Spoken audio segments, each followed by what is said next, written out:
You are Locked On Nuggets POSTCAST, powered by Mile High Sports, part of Locked On Sports Denver on the Locked On Podcast Network. Your team every day. What is up, Nuggets Nation, and welcome on in to your Locked On Nuggets POSTCAST. As maybe the ugliest loss of the year for the Denver Nuggets, as they give up 145 points to the New York Knicks, who are a pretty solid team in their own right, still looking to kind of fully hit their stride. But boy, oh boy, did Denver look like they probably partied a little hard after that win in Los Angeles a couple nights ago, because they were asleep at the wheel tonight. Like I said, a blowout loss, uncompetitive game from Denver. They did not win a single quarter of action tonight as they lose to the New York Knicks 145-118. I'm your host, Aniello Piro. You guys can follow me on social media at Media by AP. And if you're watching live on YouTube, appreciate you guys as always. Make sure to like this video, subscribe, and all that good stuff so that way you guys never miss an episode of your Locked On Nuggets POSTCAST. But today's episode of your Locked On Nuggets POSTCAST is sponsored by Game Time. Download the Game Time app today, create an account, and use code LOCKEDONNBA for $20 off your first purchase. But no defense. That is the story of the game. Jamal Murray and the starters continue to struggle. Nikola Jokic, by his by his metrics, I don't want to say an off night for Nikola, but a non-exquisite MVP jaw-dropping performance from Nikola, which is going to happen from time to time. But just a disappointing game tonight from Denver. As I mentioned, every single New York Knicks starter absolutely popped off. I mean, there was 3 starters for the Knicks tonight with 20-plus points, 2 of which had 30-plus points, and OG Anunoby, who had a career night. 40 points for OG Anunoby, a plus 21 in the box plus minus. He added 5 rebounds and 4 assists. He was 5 of 7 from 3 and 16 of 23. He took 23 shots from the field tonight, did OG Anunoby, and he just absolutely cooked the Denver Nuggets, who had little to no urgency on defense throughout the course of this game. They do score over 110 points, finishing with 118. But, when defense at home is an issue, defense, I forget, media members have told me this, over and over again. Coaches have told me this over and over again. 9 times out of 10, defense is an effort thing. It's not necessarily a skill thing.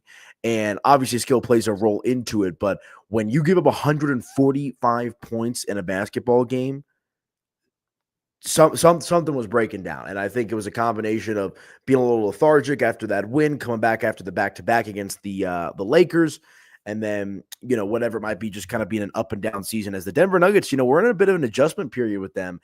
They're 9-7 on the year, 5-4 now at home, still pretty early in the season. But, for a team that only lost a couple of games at home last season, they are a far cry from that bunch as they've kind of, fallen a bit into the middle of the pack.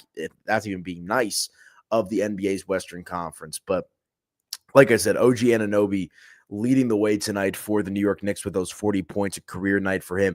And every time I think about OG Anunoby, man, I think about how I was in the draft room. What year did he get drafted? It was probably 2017, 2018. And that's a guy that Denver had their eye on. I believe that was, oh my gosh, I'm forgetting his name now.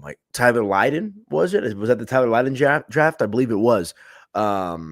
But, OG Anunoby's a guy that Denver had their eye on. I remember sitting in the press conference room. That was also the night that I think Denver was trying to make a move for Jimmy Butler. That was the season where he was traded to the Minnesota Timberwolves.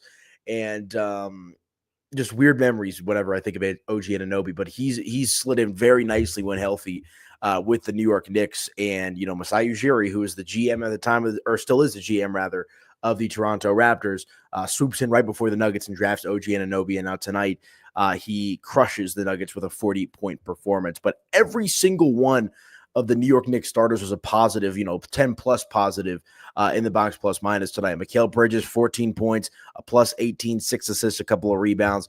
Karl-Anthony Towns, obviously a familiar guy with all of his years in Minnesota. He put up 30 points tonight. He was a plus 21 in the box plus minus, 15 rebounds for Cats to go along with 4 assists, 3 steals as well for Karl-Anthony Towns. Jalen Brunson doing Jalen Brunson things. He had 23 points tonight.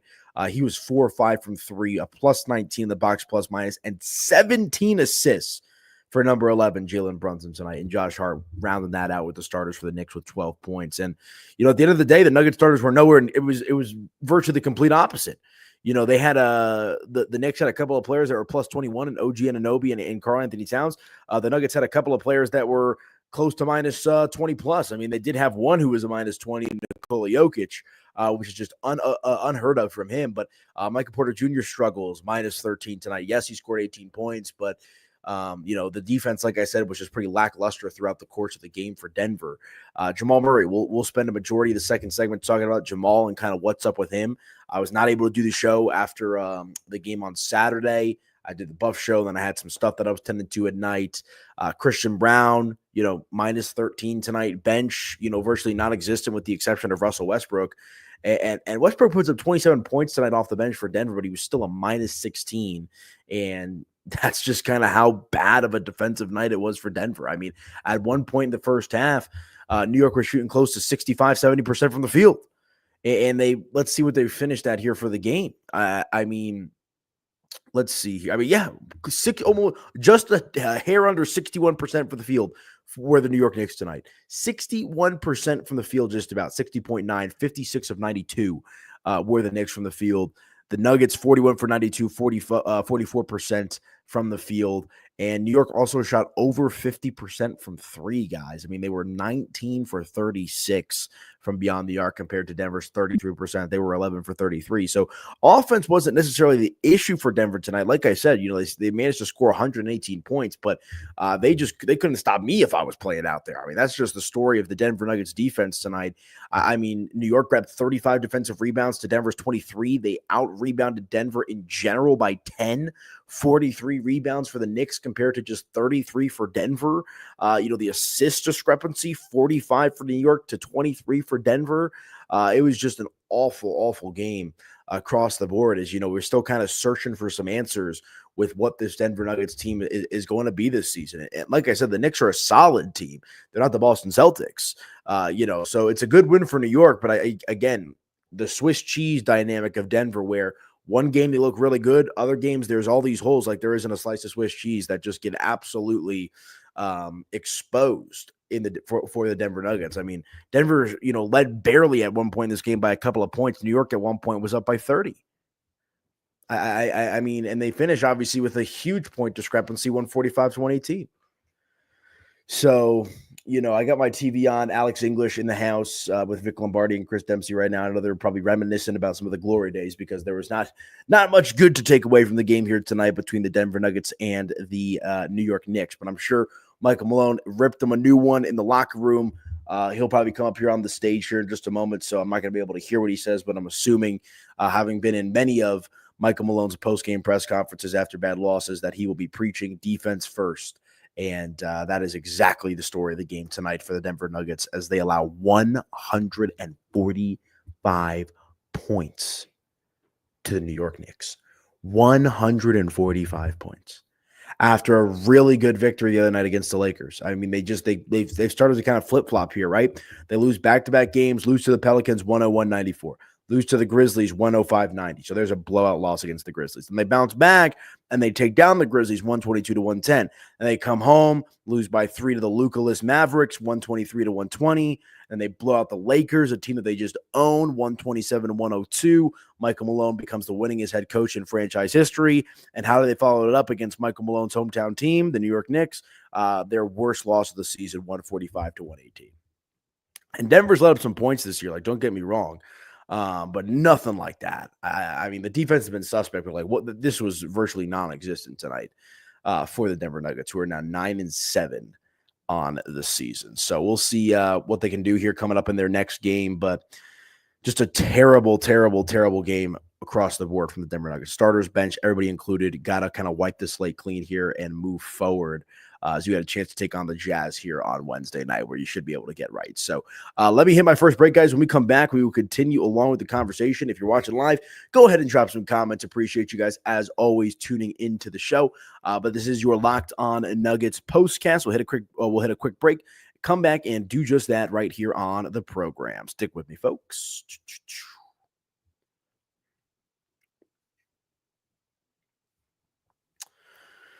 All right, you guys.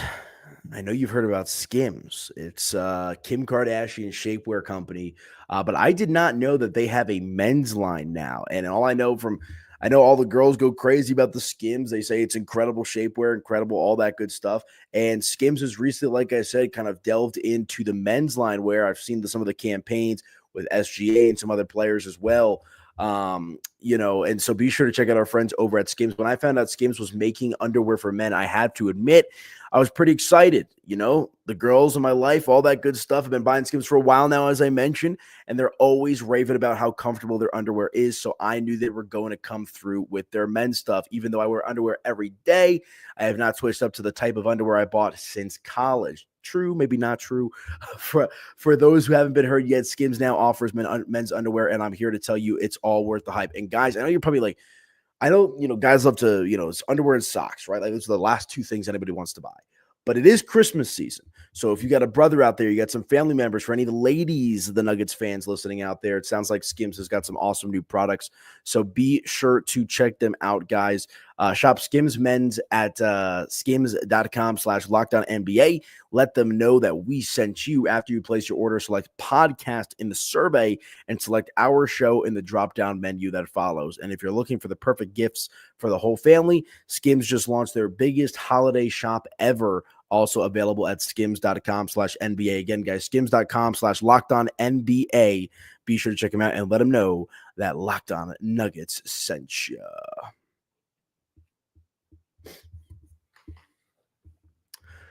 Okay, well, come on back in to your Locked On Nuggets postcast. And like I said, Michael Malone pounded the table a little bit. He's up here on my TV now doing his post-game press conference. It looks a little visibly ticked off, which I would imagine he would be after his team just got absolutely decimated by the New York Knicks tonight. But like I said, this is your Locked On Nuggets postcast.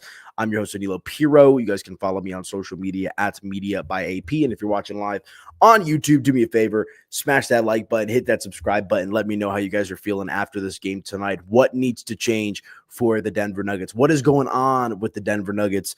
As you know, there's been a couple of moments this season where it looks like they've kind of found their way. And then there's other games like tonight where, you realize maybe just how far off this team is. But the starters every starter, Nikola Jokic included, just not good enough. Jokic had the worst box plus minus of any Denver Nuggets starter tonight with a -20. He did put up 22 points, but was not efficient at all, which we're not accustomed to seeing from Nikola. He was 9 of 20 from the field and 2 of 7 from three. So it looks like, he was shooting roughly 50% from three entering into this game.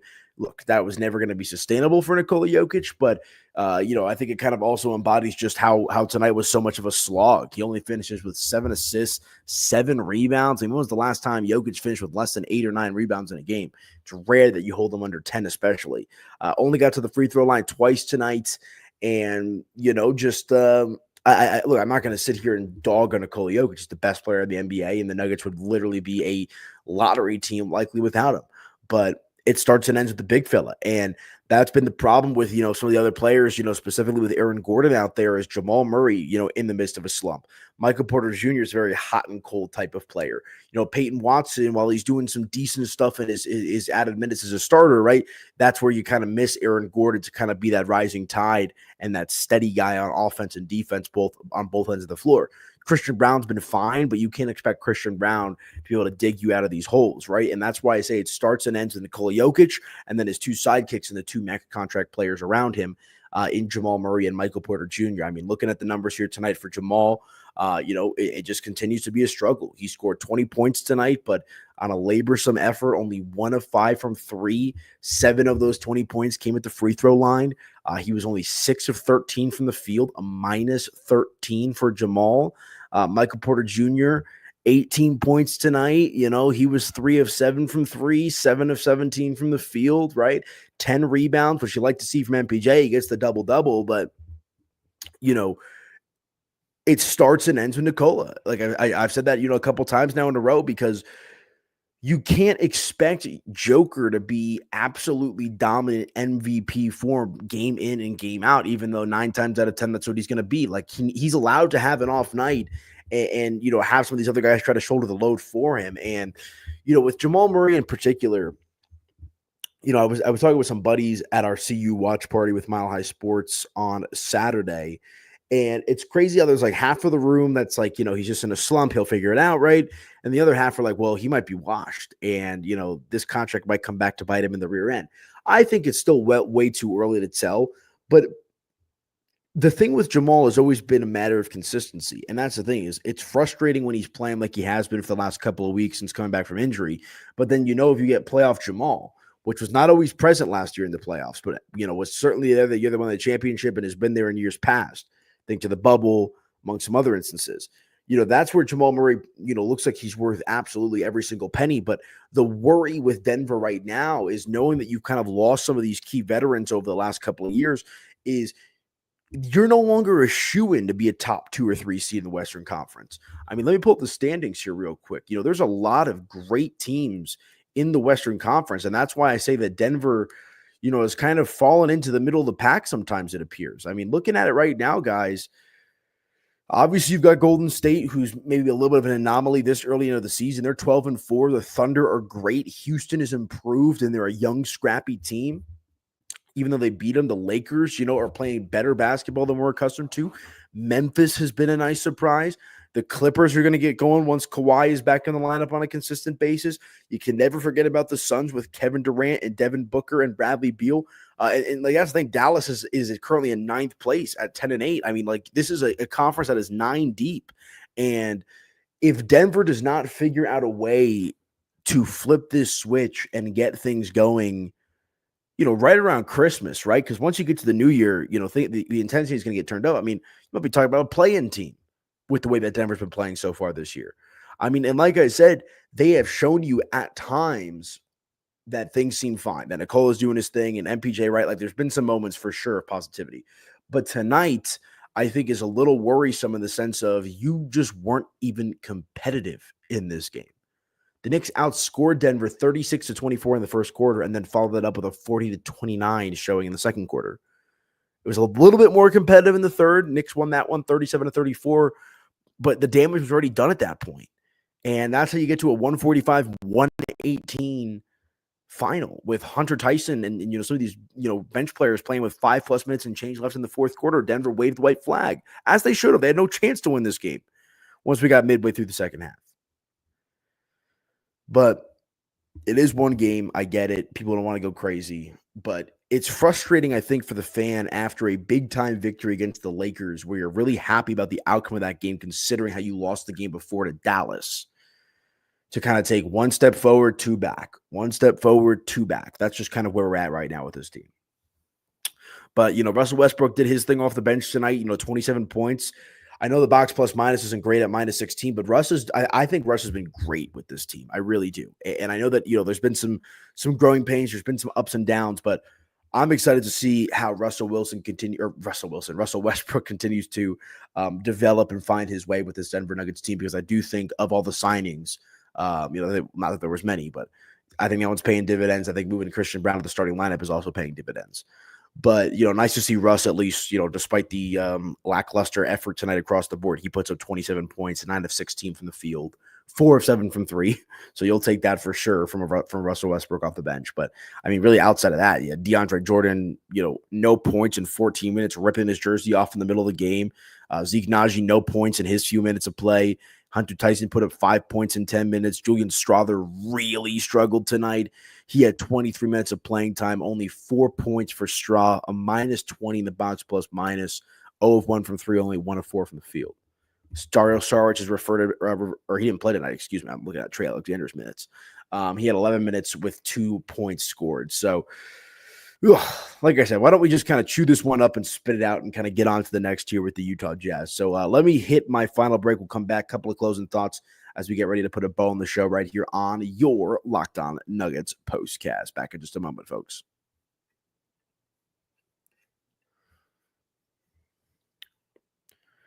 All right, you guys, let me tell you about our friends over at FanDuel. Get ready to tackle the NFL action with FanDuel, America's #1 sportsbook, because right now new customers can bet $5 and get $150 in bonus bets if you win. The FanDuel Sportsbook app gives you everything you need to place live bets on the NFL all in one place. So when you get a hunch in the middle of the game, you can check out the latest stats, view live play-by-play, and so much more on the same page where you place your bets.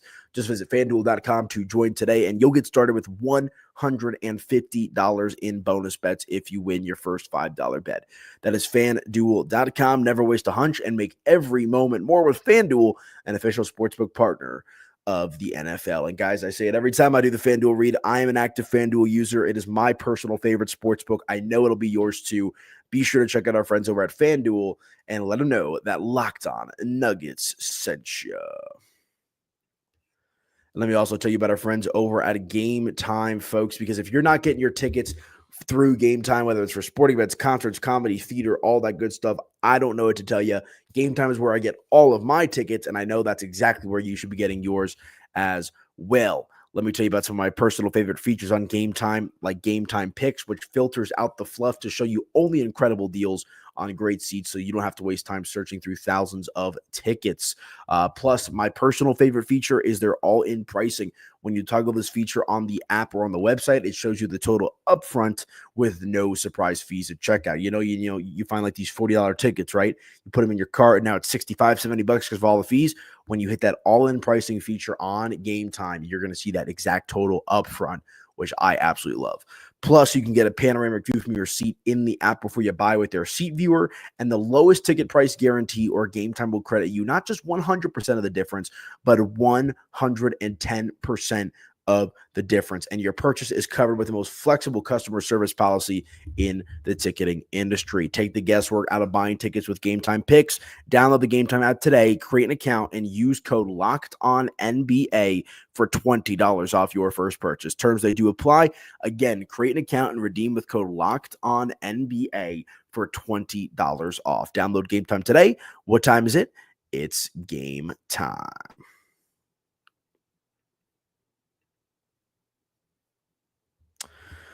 Okay, welcome on back in to your Locked On Nuggets postcast. I'm your host, Aniello Piro. Thank you guys so much for rocking with me. If you got any thoughts, I see I got a couple comments that I'll push up here in just a moment. Go ahead and let me know how you're feeling after a pretty disgusting game from the Denver Nuggets as they lose to the New York Knicks 145-118. If you're watching live, make sure to hit that like button, hit that subscribe button. And that really helps me out as I'm building this channel up all by myself, brick by brick. But we got one comment here. Jokic around the rim is starting to concern me, missing too many bunnies. And I agree. I still, with the game on the line, with money in my hand, whatever it might be, I still trust Jokic to convert a lot of those bunny shots, but there is margin for error, right? Like, I think we've been so spoiled that he's just been so good at making all those touch shots. But, it is a bit unlike him tonight. And just in general, throughout the course of the season, he has missed a couple of those bunnies. But I think that's also because he's got the weight of the world on his shoulders. He's having to shoulder the load. Denver does not really win without Nikola Jokic. I think they pulled off one game, I want to say, when he missed that time with the paternity leave. But I don't know. I can't get on Jokic too much. I think while he had an off night tonight, he's allowed to have an off night. Just considering how good he's been, obviously, for this organization throughout the course of this season and obviously in years past. OG Hustle's another comment we got here. Talked about that, a guy that the Nuggets had their eye on. I know that for a fact in the NBA draft all those years ago before Masai Ujiri and the Toronto Raptors swooped him up one pick before the Denver Nuggets. He cooked tonight with 40 points. He was 5 of 7 from 3. But I can't believe he took 23 shots, did OG Anunoby. He was absolutely feeling himself. But no answer for the Knicks starters. Like I said, Mikal Bridges, 14 points. OG had 40. Cat had 30. Jalen Brunson had 23. And Josh Hart had 12. Every single Knicks starter was a 10-plus positive in the box plus minus. Meanwhile, all of Denver starters were atrocious. Minus 18 for P-Watt, minus 13 for MPJ, minus 20 for Nikola, minus 13 for Jamal, and minus 13 for CB. And with essentially no bench production outside of Russell Westbrook. I mean, it's a tough way to try to win these games. And again, LA nightlife is undefeated. And I understand that, they didn't have the night off in LA before the game, but maybe they made up for it after the game because they looked like a team that was just asleep at the wheel tonight. Were the Denver Nuggets. And again, just the discrepancy, looking at some of these stats, New York was able to get absolutely everything that they wanted tonight. They shot 60% from the field, 60%, 56 on 90, 56 made on 92 misses, or 92 shots, excuse me. Denver also had 92 shots, and they only converted 41. I mean, 44%, you'll take that, right? But not when the other team's shooting 60% from the field. They also shot, the Knicks did 52%, just under 53% from three. You're not going to win many games that way, man. And last but not least, that kind of hints on the hustle and the lack of defense is New York outscored Denver in fast break points tonight, 24-8, and also in points in the paint, 62-46. I mean, come on. So just a non-competitive game from Denver. We'll see if they can bounce back here moving forward. They're going to need to, as they still kind of are searching for their identity throughout the course of this young season. But they'll have a little bit of a soft landing on Wednesday at Utah, 7 p.m. tip. So we'll see what they can do there. It's a 2-game little mini road trip here. So they'll play on Wednesday against the Jazz, expect to win there. And then a nice little test on the road, their first visit to the Intuit Dome there in Los Angeles to take on the Clippers. But I mean, 3 of their next 4 games are against, highly competitive teams, the Clippers, the Warriors, and the Cavaliers. So an interesting stretch of games coming up here for the Denver Nuggets, where I think we'll kind of see how they're gelling and how they're progressing together as a team. But tonight, 145-118, your final score. Denver falls to 9-7. Yikes. Not a good game. Not a competitive game tonight from Denver. But, it is what it is. You want to see Jamal Murray try to get more consistent. He was talking about it after the game on, what was that, Friday, I think it was, that, he knows it. Michael Malone acknowledged it. Everybody's, just kind of waiting for Jamal to kind of put it all together and figure it out, right? He was a little banged up coming into the season. Jamal's on my screen right now doing his post-game press conference. And, it's not like this is, late February or March or, not like it's playoff time. Right now is the time that you want to see Denver kind of try to figure this stuff out and get some continuity going. But it is concerning that it appears they've regressed a little bit. While Nikola Jokic is not regressing, Jokic is getting better and better. Maybe not tonight, but, we've seen the numbers he's putting up this year. Can Jamal Murray be the Jamal Murray of 2 years ago? Can Michael Porter Jr. be the Michael Porter Jr. of 2 years ago? These are the questions that we're asking ourselves. Do they have enough on the bench? Do they have enough juice, for lack of a better phrase? Because you got the best player in the world, and you got to surround him with that talent. And tonight, the Knicks were the better team, winning 145-118, a non-competitive game from the Denver Nuggets. But all right, folks, that is going to do it for me on tonight's Locked On Nuggets postcast. Appreciate you guys always tapping in. Make sure to like this video and hit that subscribe button if you're watching live on YouTube. And you guys can also follow me on social media at Media by AP. But a game coming up on Wednesday, so Denver will have Tuesday to kind of reset, and they get back at it on Wednesday against the Utah Jazz. But all right, folks, I will talk to you guys on Wednesday night. Happy Thanksgiving as well to you and yours out there. Holiday season is upon us. And hopefully Denver can get right and deliver us a nice game on Wednesday so we could be happy on Thanksgiving evening. But that is it for me. At Media by AP on socials. Nuggets lose tonight in blowout fashion. We'll talk to you guys on Wednesday. Have a good one, folks.